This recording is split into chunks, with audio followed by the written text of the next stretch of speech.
I'm Santosh Kashyap and you are learning English idiom and phrases. Welcome in the class of Santosh Kashyap. We shall discuss in the same as idioms and phrases we are going to learn and increasing our English. उसी तरह से आज हम लोग भी अपने वो idiom and phrases को और बढ़ाएंगे और आप जुड़ गए हैं।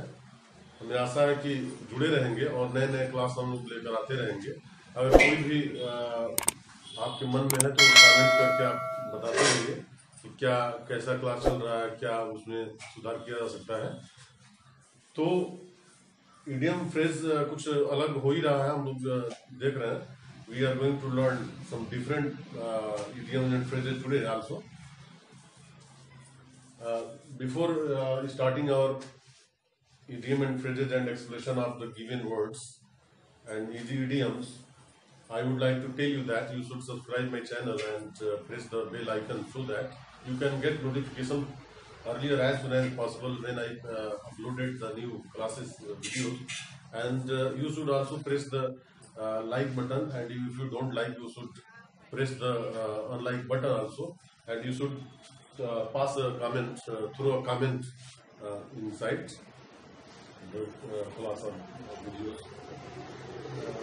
And this class is going to very important and very easy. So keep connected with me till the last of this video, so that in the last at arm's length we have to learn at arm's length 10 idioms and phrases I have written. 10 हम लोग आज इस पर जैसे कि 10 daily हो रहा है और हम लोग का टारगेट 1000 इडियम्स एंड फ्रेजेस का है, जिसमें कि यह प्लेलिस्ट है और प्लेलिस्ट में आप इसको देख सकते हैं पीछे के। यदि आप और भी वीडियोस और क्लासेस जाना चाहते हैं तो नीचे जो लिंक है उसको टच कर सकते हैं और हमारे क्लास को इडियम फ्रेजेस को आप गेट कर सकते हैं। तो आइए देखते हैं बर्न मिडनाइट आयल क्या होता है। बर्न मिडनाइट आयल इसको कहते हैं कि work or study till late. आज के डेट से अगर पीछे हम जाते हैं तो कोई भी कार्य करना रहता था तो हमें क्या करना रहता था कि ऑयल तेल से दिए दीपक जला करके फिर स्टडी करना रहता था। तो कहा जाता है कि John Milton was not blind by birth, he became blind by burning midnight oil. John Milton के बारे में कहानी है कि वह मिडनाइट ऑयल बर्निंग करने की वजह से वो क्या हो गया, अंधा हो गया। ही became blind in the half of his age.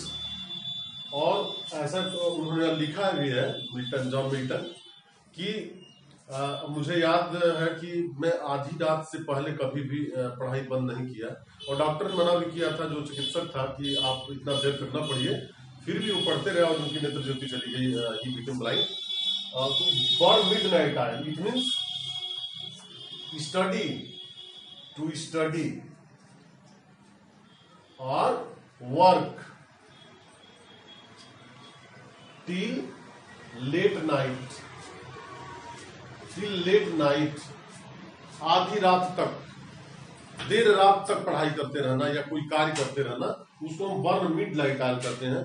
पहले जो ऑयल था उसमें mustard oil and many kinds of oil, vegetable oils used to light, make light, तो उसको प्रकाश करने के लिए। तो इसलिए बर्न मिडनाइट ऑयल सीधे सीधे दिख रहा है कि आधी रात तक यानी तेल जलाते रहने, पढ़ाई करते रहने, कार्य करते रहना।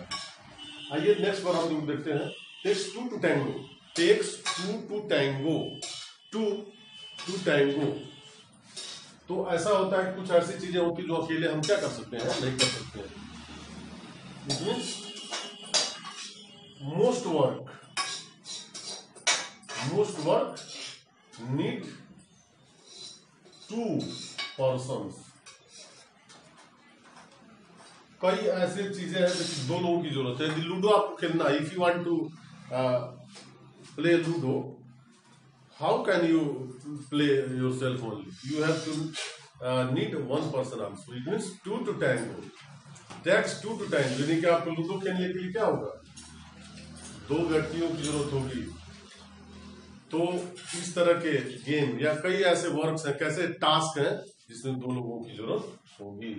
Takes 2 to tango, most work need 2 persons। Next, whole 9 yards, whole 9 yards, whole 9 yards, yards, what is yards? yards अभी आ रहा है जो लॉकडाउन में कहा नरेंद्र मोदी हमारे प्राइम मिनिस्टर भी बोले कि आप 3 yards की दूरी बना कर रखिए, 3 गज, 1 yard में 1 गज होता है, 1 yard is equal to 91 cm, 91 centimetre होता है। तो 9 yards अगर करेंगे तो बिल्कुल 10 मीटर हो जाएगा, 3 मीटर यानी कि 100%, 10 मीटर मीन्स 100% मीन्स 16 आना, कहते हैं ना कि 16 आना, इससे मतलब 100%। तो whole 9 yards means all of the full, all of something, all of something, किसी चीज का 100%, किसी चीज का 100%, ऑल ऑफ समथिंग के लिए आ गया whole 9 yards। Next, hit the road, hit the road, how can you hit the road? Hit the road means here, आप जो है सड़क को कैसे ठोकर मारेंगे, खुद आपको चोट लग जाएगा। Hit the road means start journey, अपनी यात्रा शुरू करने के लिए हिट द रोड का यूज होगा। हिट द रोड मीन्स यात्रा शुरू करना, अपने जर्नी को स्टार्ट करना।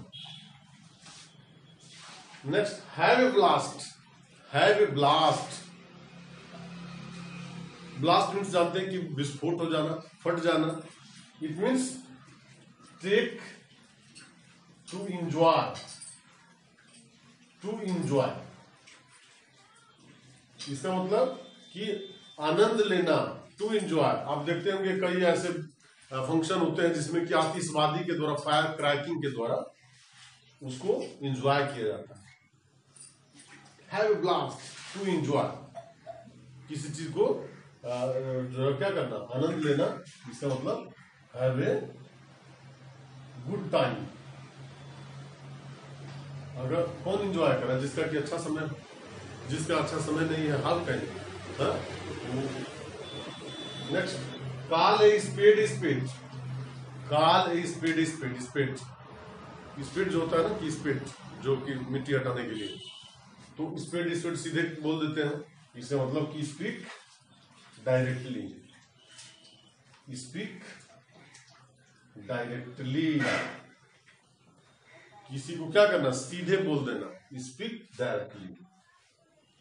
Eight daggers drawn, at daggers, daggers होता है कटार, तलवार, कोई हथियार लेकर के और चलो तो चलो, हाँ झगड़ा हुआ थोड़ा सा भी और सहे नहीं, कुछ समझे नहीं, तो वो भी उठाता है तलवार निकालता है, वो भी तलवार निकालता है। इसका मतलब कि बिटरली,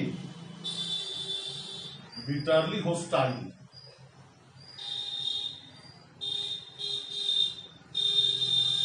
दुश्मनी होना,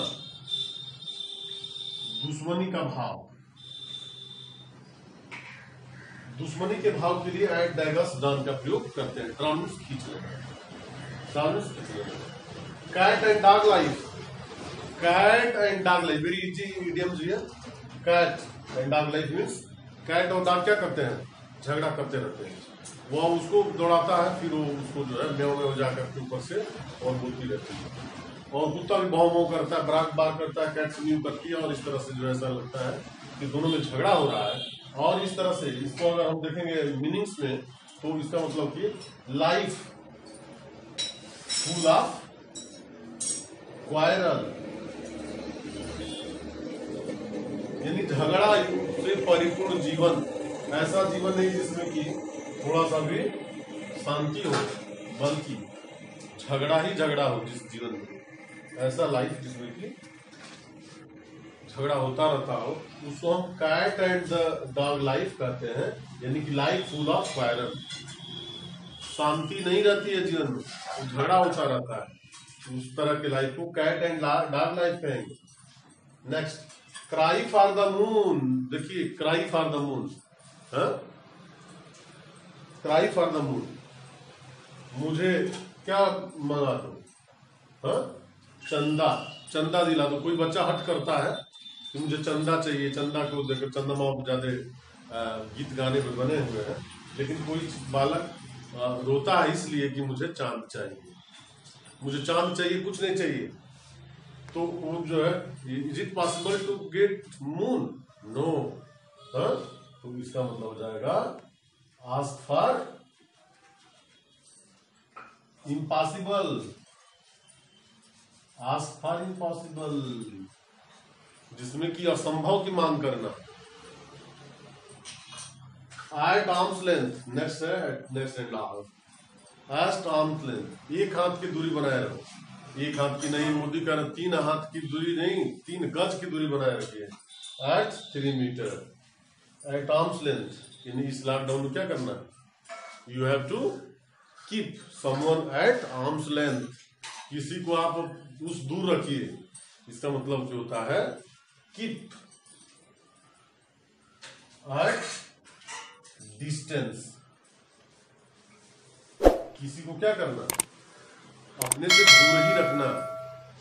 अभी बात करते हैं तो बहुत नजदीक से पहले करते थे, लेकिन जब सोशल डिस्टेंसिंग की बात है कि जब कोरोना एपिडेमिक जैसी बीमारी आई, तो उसमें जो है लोगों को क्या किया गया? Keep someone at arm's length, यानी कि किसी को दूर ही रखना। इस तरह से आज हम लोगों का क्लास रहा। लास्ट में कोरोना एपिडेमिक आ ही जाता है और हम लोग पढ़ते रहते हैं। तो एंजॉय करते रहिए संतोष के साथ, और फिर अगले क्लास में हम मिलेंगे। Thank you so much.